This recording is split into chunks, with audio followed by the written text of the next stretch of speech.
The effects of the current economic crisis have touched everyone. Even if you still have a good job and a paid-up mortgage, chances are your monthly 401k statement will remind you that you've lost a good chunk of your savings. Trillions of dollars have evaporated from those accounts that have become the prime source of retirement funds for a majority of American workers, affecting their psyche and their future. If you're still young enough, there's time to rebuild and recover.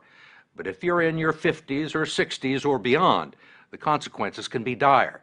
And it's drawing attention to the shortcomings of a retirement system that's jeopardized the financial security of tens of millions of people.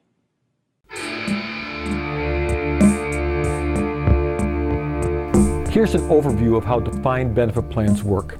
In defined benefit plans, the plan sponsor, normally the employer, but sometimes a joint union employer trust, raises and invests sufficient money to pay the promised benefits. The actual pension is paid from the sale of the stocks, bonds, and other investments held by the fund. The typical private sector plan is funded by employer contributions only. Benefits are determined in advance based on a formula tied to years of service, earnings, or some combination of both. Once earned, the benefits are guaranteed. You cannot outlive your nest egg. Private sector plans are governed by the Employee Retirement Security Act, ERISA, and the Pension Benefit Guaranty Corporation, the PBGC. In addition to pensions for the retired worker, defined benefit plans typically provide for payments to surviving spouses, disability pensions, and early retirement options. If defined benefit plans are so good for workers and retirees, why have employers dropped them? The main reason is that employers want to shift the risk of a secure pension onto the worker or retiree. As returns on investment have dropped, the cost to fund the same level of benefits has increased. The employer must now invest more money than planned to fund the promised benefits. Companies now face many competitors with no pension or only defined contribution plans. By dropping the defined benefit plan, companies have shifted the risk of asset performance to the worker and retiree.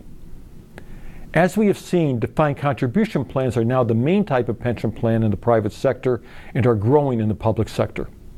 These are called 401k plans in the private sector, 403b plans in the nonprofit and education sector, and 457 plans in the public sector. An account is established in the name of the employee and belongs to the employee.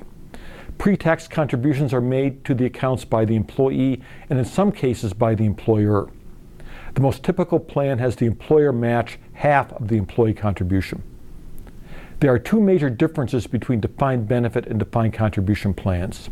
The first is who bears the risk. As we saw under defined benefit plans, the employer bears the risk. Under defined contribution plans, the worker and retiree bear the risk. The 2007-2008 Great Recession shows what happens in a bad market. According to the Boston College Center, defined contribution balances dropped by 1/3, with stock values dropping 40%. Companies such as General Motors, Ford, and United Parcel Service suspended their matches. The second difference is that under defined contribution plan, your pension depends entirely on what you manage to save on your own. Recent stories in USA Today and the Wall Street Journal report that the average 401k balance of workers nearing retirement is $64,000. The median household, headed by a person aged 60 to 62 with a 401k account, has less than 1/4 of what is needed to maintain their standard of living in retirement. When this money is gone, it is gone.